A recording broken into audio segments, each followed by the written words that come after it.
Office থেকে ফিরে বাড়িতে ঢোকার সময় রাস্তার পাশে একটা বড় গাছের নিচে একটা পাগলিকে দেখতে পায়। পাগলিটা বেশি দিন হয়নি পাগল হয়েছে, দেখেই বোঝা যাচ্ছে। শরীর পরিষ্কার, ভালো জামা, সুন্দর চেহারা, উজ্জ্বল গায়ের রং, হজ ফিগার। জাঙ্কুকের মনে একটা দুষ্ট বুদ্ধি নাড়া দিল। সে বাড়িতে ঢোকার আগে সে পাগলিটার কাছে যায়। পাগলিটা তখন একটা দোকানে গিয়ে খাবার চাইছিল। জাঙ্কুক এই বুদ্ধিটাই কাজে লাগায়। সে গিয়ে কিছু খাবার কিনে, এই নাও। খাবার পেয়ে পাগলিটা বেশ খুশি। সে আবার সেই গাছের নিচে যায়। জাঙ্কুকও যায় তার সাথে, গিয়ে ওর সাথে কথা বলতে চায়, কিন্তু পাগলিটা কোনো কথা না বলে সে মনে আনন্দে কেটে থাকে। জাঙ্কুক অপেক্ষা করে কখন পাগলিটার খাওয়া শেষ হবে।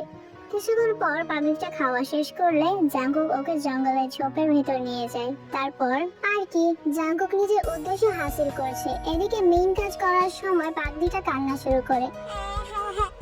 আমাকে ছেড়ে দিন, আমাকে ছেড়ে দিন, আমি আর খাবার চাইবো না। জাঙ্কুক তো ওর কোনো কথায় কান দেয় না। সে নিজের মতো ওর কাজ শেষ করে পাগলিটাকে ওই ঝোপের ভেতরে রেখে চলে যায়। পরদিন সকালে জাঙ্কুক অফিসের জন্য বের হয়। দেখে পাগলিটা সারা গায়ে রক্তের দাগ। পাগলিটা একটা দোকানে গিয়ে খাবার চায়, কিন্তু দোকানদার ওর এই অবস্থা দেখে ওকে তাড়িয়ে দেয়। জাঙ্কুকের পাগলিটার জন্য মায়া হয়, কিন্তু সে তখন যায় না, কারণ এখন যদি ও যায় তাহলে মানুষ পাগলিটার এই অবস্থার জন্য ওকেই দায়ী করবে, কারণ কালকে বেশ কয়েকজন দেখেছে জাঙ্কুক পাগলিটাকে খাবার কিনে দিয়েছে। তাই সে পাগলিটা যাওয়ার অপেক্ষা করে। কিছুক্ষণ পর পাগলিটা চলে গেলে জাঙ্কুক কিছু খাবার কিনে ওই গাছের পেছনে যায়, যেখানে বসে পাগলিটা ব্যথায় ক্ষুধায় কান্না করছিল। জাঙ্কুক পাগলিটার সামনে যেতেই পাগলিটা ভয়ে কিছু ছোট ছোট পাথর ছুটতে থাকে জাঙ্কুকের দিকে। এতে জাঙ্কুক রাগান্বিত হয়ে পাগলিটাকে ধমক দেয়। তারপর সে খাবারের কাগজটা পাগলির হাতে দেয়। পাগলি কাগজটা হাতে নিয়ে ছুঁড়ে ফেলে দেয়। এই কি করলে এটা তুমি? এটা বলে জাঙ্কুক কাগজটা আনতে যায়। এইদিকে পাগলিটা ওই জায়গায় ধরে হাউমাউ করে কাঁদতে শুরু করে। জাঙ্কুক এসে দেখে ও কান্না করছে। তারপর জাঙ্কুক জোর করে ওই পাগলিটাকে খাইয়ে দেয়। তারপর একটা ডাক্তারের দোকানে গিয়ে ব্যথার পিল কিনে এনে পাগলিটাকে খাইয়ে দেয়। পাগলিটা ফেলফেল করে তাকিয়ে থাকে। কিছুক্ষণ পর জাঙ্কুক চলে যায়। রাতে জাঙ্কুক আবারও আসে আর পাগলিটার সাথে ঐসব করে, কিন্তু ওই দিনের পর থেকে পাগলিটাকে জাঙ্কুক আর সকালবেলায় দেখতে পায় না। তাই সে কিছু খাবার কিনে ওই গাছের নিচে রেখে অফিসে চলে যেত। এভাবে কিছুদিন কাটে। দিনের বেলায় ওর জায়গা ধরে ব্যথায় কান্না করে, কিন্তু দিনের বেলায় জাঙ্কুক অফিসে থাকে, তাই সে পাগলিটার এই অবস্থা দেখে না আর প্রতিদিন রাতে পাগলিটার সাথে ঐসব করে। এক শুক্রবার দুপুরে জাঙ্কুক ওর রুমের ব্যালকনি থেকে দেখে পাগলিটা ওই জায়গায় ধরে ব্যথায় কান্না করছে আর বলছে রাস্তা দিয়ে যাওয়া লোকজন পাগলিটাকে দেখে নানা মন্তব্য করতে থাকে। এটা দেখে জাঙ্কুক মনে মনে ভাবে, না না, আর ওই পাগলির কাছে যাওয়া যাবে না, না হলে লোকে আমাকে সন্দেহ করবে। এটা বলে সে রুমে চলে যায়। কিন্তু তখন জাঙ্কুকের মা বাসার বাইরে বের হয় ময়লা ফেলার জন্য। তখন দেখে রাস্তায় মানুষ জড়ো হয়েছে। উনি দেখতে যায়, গিয়ে দেখে ওই পাগলিটা ব্যথায় চিৎকার করছে। মানুষ ওকে ঘিরে জড়ো হয়েছে। জিনের মানে জাঙ্কুকের মায়ের পাগলিটাকে দেখে মায়া হয়। আহারে, কি সুন্দর চেহারা দিয়ে আল্লাহ সৃষ্টি করেছেন, কিন্তু ওর ভাগ্যটা আল্লাহ সুন্দর করেননি। ওনার পাগলিটার জন্য মায়া হয়, তাই উনি পাগলিটাকে ওনার সাথে নিয়ে যায়। পাগলিটাও এত মানুষ দেখে ভয় পেয়ে যায়, তাই সে জিনের সাথে চলে যায়। জিন ওকে বাসায় নিয়ে একটা চেয়ারে বসায়, ওকে কিছু শুকনো খাবার খেতে দেয়। সে খাচ্ছিল আর জিন ওর সাথে কথা বলার চেষ্টা করছে। তোমার নাম কি মা? আমার নাম মনিনি। ও আচ্ছা, তুমি কি এখানে কাউকে চেনো?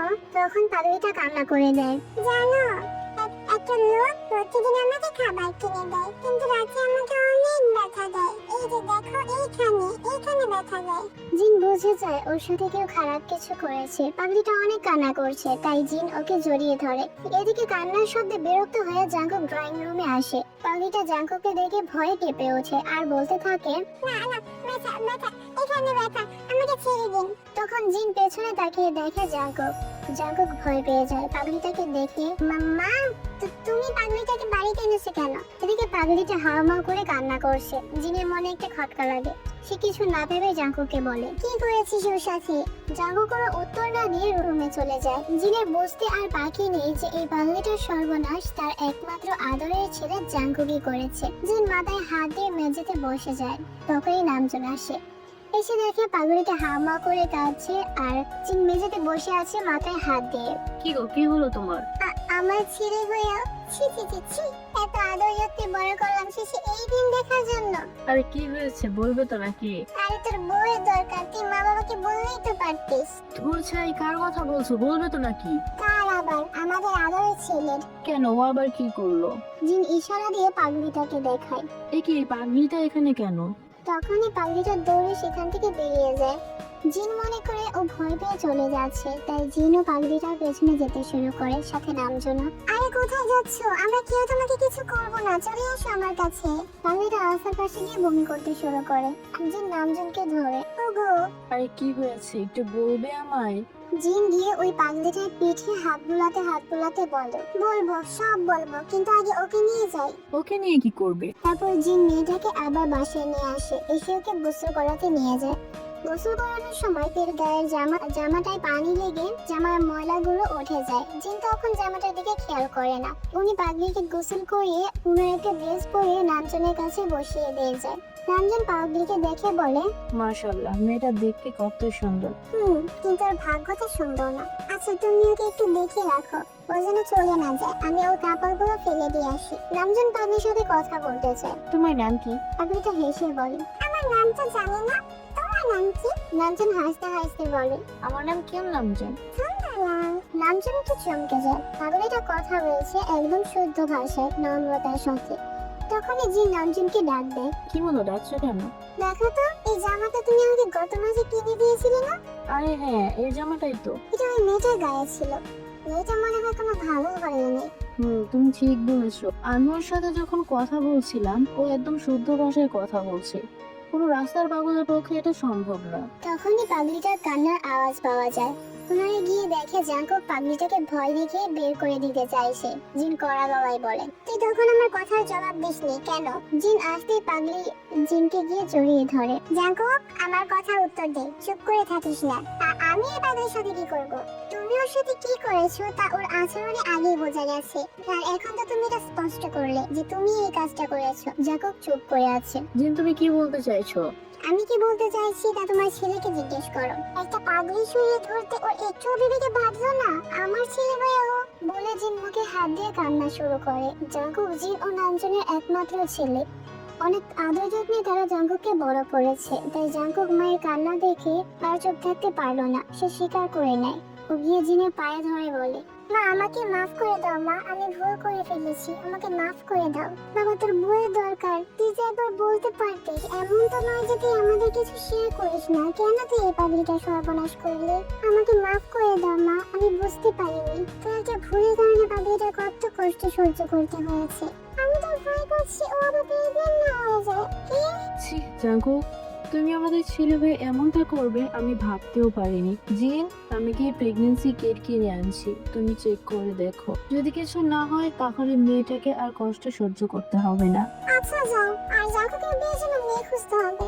কথাটা শুনে জাঙ্কুকের বুকের ভেতরটা কাঁপুনি দিয়ে ওঠে। কিছুক্ষণ পর নামজন দোকানে যায়। ভাই, একটা প্রেগন্যান্সি কিট দেন তো। কি ভাই, এই বয়সে এসে আপনি? এত বড় একটা ছেলে আছে আপনার। আরে ভাই, বাজে আমাকে দাও তো। তারপর নামজন বাসায় যায়। এই নাও, চেক করে আসো। মা, একটু আসো তো আমার সাথে। তারপর জিন পাগলিটাকে নিয়ে গিয়ে চেক করে, পজিটিভ আসে। জিনের কাছে স্বাভাবিক লাগে, কারণ সে আগেই বুঝে গিয়েছিল। সে কিটে জাঙ্কুকের সামনে ধরে। ও প্রেগনেন্ট, কি করবে এখন? কি আর করবে, মেয়েটাকে আরো কষ্ট সহ্য করতে হবে বাচ্চাটা নষ্ট করতে। না মানে, এই বাচ্চাটা যদি পৃথিবীতে আসে তাহলে মানুষ ওর বাবার পরিচয় জানতে চাইবে, তখন কি বলবে? কেন, বাচ্চাটার বাবা তো জীবিত, তাহলে পরিচয় দিতে সমস্যা কোথায়? জিন, তুমি কি বলছো? মানুষ তো ছিছি করবে। মানুষ কি করবে না করবে তাই বলে তুমি একটা বাচ্চা মেরে ফেলতে বলছো? কখনোই না। আমি আমার ছেলের প্রথম সন্তানকে কখনোই শেষ হতে দেব না। তোমার যা ইচ্ছা। জাগো, তুমি কি বলো? বাচ্চাটাকে বাঁচানো না বাঁচানো সম্পূর্ণ তোমার উপর, তুমি ওর বাবা। আমি বাচ্চাটাকে মারতে চাই না। তাহলে কি তুমি ওই মেয়েটাকে তোমার বউ হিসেবে মেনে নিচ্ছ? জাঙ্কুক চুপ করে থাকে। তখন জিন বলে, ওই মেয়েটার মাথা থেকে পা পর্যন্ত ভালো করে দেখো। ও কোনো রাস্তার পাগল নয়, একটা ভালো ঘরের মেয়ে। আমি ওকে নিয়ে ডাক্তারের কাছে যাব, ওকে স্বাভাবিক করে তুলবো। তোমরা যা ভালো মনে করো তাই করো মা। দুপুর পেরিয়ে বিকেল হয়ে যায়। তারপর ওরা সবাই খেতে বসে। মেয়েটা হাত দিয়ে খাবার খেতে পারছে না, তখন ও যা বলে সেটা সবাই রীতিমতো অবাক হয়ে যায়। মেয়েটি টেবিলে রাখা একটা চামচের দিকে ইশারা করে। আমি কি এটা নিতে পারি? তাদের বুঝতে আর বাকি রইল না, সে একটা ভালো ঘরের মেয়ে, সাথে একটা বড় ঘরেরও। রাতের বেলা জাঙ্কুক মেয়েটাকে ওর সাথে ওর ঘরে নিয়ে যায়। জাঙ্কুক ওর সাথে কোনো রকম খারাপ ব্যবহার করছে না, তাই মেয়েটিও ওকে ভয় পাচ্ছে না। মেয়েটি ব্যালকনিতে যায়, জাঙ্কুকও যায়। মেয়েটি বলে, আমি আগেও এমন জায়গায় ছিলাম। ওর এই কথা শুনে জাঙ্কুকের ওর ব্যাপারে জানার কৌতূহল হলো। এমন জায়গায় ছিলে? তোমার কি আর কিছু মনে আছে? আমার তো সব মনে আছে। বলো আমায়। ইস, মনে করতে পারছি না। আচ্ছা চলো ঘুমাবো। আর একটু থাকি, এখানে ভালো লাগছে। জাঙ্কুক মেয়েটির পাশে দাঁড়িয়ে মেয়েটির মাথা ওর কাঁধে রাখে। পরদিন সকালে, শোনো, আজ আমি ওকে নিয়ে ডাক্তারের কাছে যাব আর মার্কেটেও যাব। তুমি একা কেন? আমরাও তো যেতে পারবো। আমাদের তো আজ অফিস নেই।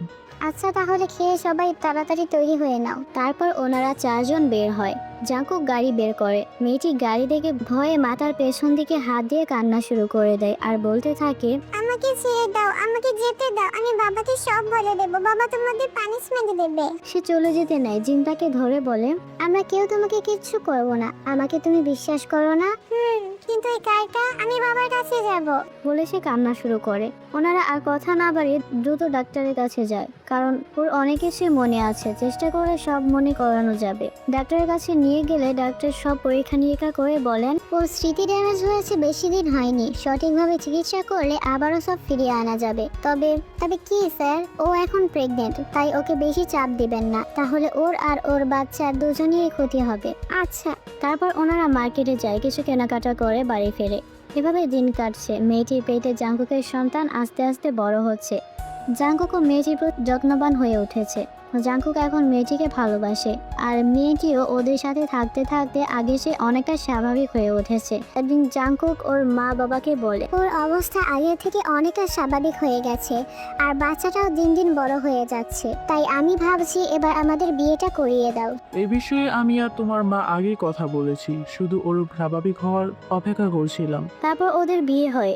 আজ ওদের বাসর রাত, কিন্তু বাসর ঘরে ওরা দুজন নয়, তিনজন। তুমি কি জানো বাসর রাতে কি হয়? না তো জানি না, কি হয় জানতে চাও? আমি জানি। বলো। তারপর জাঙ্কুক প্রথমে মেয়েটিকে একটি রিং গিফট করে আর বলে, এটা কখনোই খুলবে না, ঠিক আছে? আচ্ছা, খুলবো না। তারপর সে মেয়েটির কপালে আলতো করে কিস করে। সে মেয়েটির ঠোঁটে কিস করতে থাকে। মেয়েটি ভয় পায়, জাঙ্কুককে সরিয়ে দেয়। তুমি আমাকে ব্যথা দেবে? জাঙ্কুক মুচকি হেসে বলে, ব্যথা দেবো না, একটু আদর করবো। তারপর জাঙ্কুক আস্তে আস্তে মেয়েটিকে আদর করে। আদর করা শেষ হলে জাঙ্কুক বলে, ব্যথা লেগেছে? না। তাহলে কি ভালো লেগেছে? সত্যি? তাহলে আবার করি। বলে সে মেয়েটির ঠোঁটে আবারও কিস করতে শুরু করে। এভাবেই দুষ্টুমি করতে করতে রাতটা পার হয়। সকালে জাঙ্কুক মেয়েটিকে ওর বুকে নিয়ে শুয়েছিল। মেয়েটি উঠতে নিলে জাঙ্কুক বলে, আরেকটু থাকো, তোমাকে দেখতে দাও ভালো করে। কেন আমার দেখোনি? কেন, দেখেছে বলে কি আর দেখতে পারবো না? কিছুক্ষণ পর ওরা দুজন ফ্রেশ হয়ে নিচে যায়। কি করছো মা? জিন তের দিকে তাকায়। তের গলায় ছোট ছোট লাল দাগ ছিল। জাঙ্কুক, তুমি কি করেছো? আমি আমার বউকে আদর করেছি, কিন্তু এই সময়? মা, আমি জানি, আমার উপর বিশ্বাস রাখো। তারপর ওরা খেতে বসে। তখনই ডোরবেলটা বেজে ওঠে। এই সময় কে এলো? জিন গিয়ে দরজা খোলে। কে আপনারা? এই বাসায় তে নামের একজন মেয়ে আছে, আমরা কি ওর সাথে দেখা করতে পারি? এই নামের তো এখানে কেউ নেই। আমাদের কাছে খবর আছে, দয়া করে আমরা ভেতরে আসতে পারি কি? জিন আর কিছু না বলে ওদের ভেতরে আসতে দেয়। মিস্টার হো ভেতরে আসতেই তে দৌড়ে গিয়ে ওনাকে জড়িয়ে ধরে। হো কান্না করে দেয়। মা আমার, অবশেষে তোমায় পেয়েছি, আর কখনো বাবার কাছ থেকে দূরে যেতে দেব না। আপনাদের অসংখ্য ধন্যবাদ। চলো মা, আমরা বাড়িতে যাই। না বাবা, আমি মায়ের কাছে, জাঙ্কুকের কাছে থাকবো। আবার আসবো, এখন চলো বাবার সাথে। হোপ আর কারো কথা না শুনে তেকে নিয়ে চলে যায়। তেও এতদিন পর বাবাকে দেখে না করেনি। ওরা চলে যায়। খাবার টেবিলে বসা জাঙ্কুককে চোখ দিয়ে জল পড়ছে। সে বলে, মা, ও মা, তে কি আমাকে ছেড়ে চলে গেল? জিনের মনটাও খারাপ, তবু সে ছেলেকে সান্ত্বনা দিয়ে বলে, না বাবা, ও আসবে আবার। কবে আসবে ও? জানি না। বলে উনি নিজের রুমে চলে যায়। দুদিন কেটে যায়। তে ওদিকে ছটফট করতে শুরু করেছে। এতদিন পর নিজের বাবাকে কাছে পেয়েও ওর মনে শান্তি নেই। সে জাঙ্কুকের সঙ্গ খুঁজছে। বাবা বুঝতে পেরেছেন মেয়ের জীবনে বাবার চেয়েও আপন একজন এসেছে। পোপ এসব ভাবছিল। তখন তে কান্না করতে করতে আসে। বাবা আমি জাঙ্কুকের কাছে যাব, মায়ের কাছে যাব। তারপর হুপ থেকে নিয়ে যায়। এদিকে জাঙ্কুকদের বাসায় কারোর মনে শান্তি নেই, তিনজনই চুপচাপ বসে আছে। হঠাৎই ডোরবেল বেজে ওঠে। জিন গিয়ে দরজা খোলে। তে এসে জিনকে জড়িয়ে ধরে। মা আমি চলে এসেছি। তে স্মৃতি পুরোটাই ফিরে এসেছে। জানো বাবা ওদের পানিশমেন্ট দিয়েছে। তারপর সে সবাইকে বলে ওর সাথে কি হয়েছিল। ইনি হচ্ছেন মিস্টার জংহিসিও, এই শহরের ধনী লোকদের একজন। ওনার আদরের মেয়েতে ছোটবেলাতে মা মারা যাওয়ার পর থেকে বুকে আগলে রেখে বড় করেছেন তিনি মেয়েকে। মেয়ে কিছু হলে তিনি পাগলের মতো হয়ে যান। ওনার এই বিশাল সম্পত্তির একমাত্র উত্তরাধিকারী ছিলেন ওনার মেয়ে। ওনার সম্পত্তির জন্য ওনার অনেক আত্মীয় ওনার হিংসে করত আর চাইতো সম্পত্তি ছিনিয়ে নিতে। তাই ওরা তাকে কিডন্যাপ করার সিদ্ধান্ত নেয়, কারণ তের কিছু হয়ে গেলে হোপের আর অস্তিত্ব থাকবে না আর ওরা খুব সহজে সম্পত্তি পেয়ে যাবে। কিন্তু এই খবরটা হোপ পেয়ে যায়, তাই সে সাথে সাথে সিকিউরিটিদের পাঠিয়ে দেয়। কিন্তু অল্প কিছু সময় ব্যবধানে ওরা তাকে কিডন্যাপ করে নেয়। কিন্তু সিকিউরিটিরা ওদের গাড়িটা ট্র্যাক করে ফেলেছিল। ওরা এটা বুঝতে পেরে তের মাথায় একটা স্টিলের লাঠি দিয়ে আঘাত করে তাকে গাড়ি থেকে বের করে রাস্তায় ফেলে দেয়।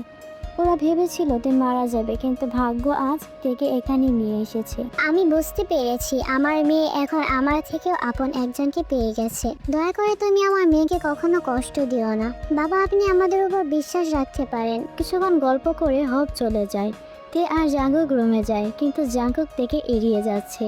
তের কোনো কথার উত্তর দিচ্ছে না। কিছুক্ষণ এভাবে পার হওয়ার পর তে কান্না শুরু করে দেয়। আমি বাবার কাছে বলে দেব তুমি আমাকে কষ্ট দিচ্ছ। তুমি বাবাকে কথা দিয়েছো আমাকে কখনো কষ্ট দেবে না। এমন করলে কিন্তু আমি আবার বাবার কাছে চলে যাব। খবরদার, আমার পারমিশন ছাড়া যেন এক পাও না বের করো এই বাড়ি থেকে। এখন কষ্ট হচ্ছে তোমার? আর তুমি যে দুম করে আমাকে ছেড়ে চলে গিয়েছিলে তখন? আর যাব না, সত্যি বলছি। সত্যি তো? সত্যি আর যাব না। তাহলে আমাকে কিস দাও। এভাবে পেরিয়ে যায় আরো কিছু মাস। এবার এলো সেই দিন। অপারেশন থিয়েটারের সামনে দাঁড়িয়ে আছেন সবাই, কখন ডাক্তার সাহেব বের হবেন। অবশেষে ডাক্তার সাহেব বের হলেন, কোলে একটা ফুটফুটে বাচ্চা। ডাক্তার বাচ্চাটাকে জাঙ্কুকে কোলে দেয়। তে কেমন আছে? উনিও সুস্থ আছেন। কিছুক্ষণের মধ্যেই ওনাকে রুমে দেওয়া হবে। সমাপ্তি। তোমাদের সবাইকে অসংখ্য ধন্যবাদ আমার এই আজাইরা গল্পটা এতক্ষণ মনোযোগ দিয়ে শোনার জন্য। পরিবার, ভিডিওটি ভালো লাগলে চ্যানেলটি সাবস্ক্রাইব করে দিও। বাই বাই বন্ধুরা।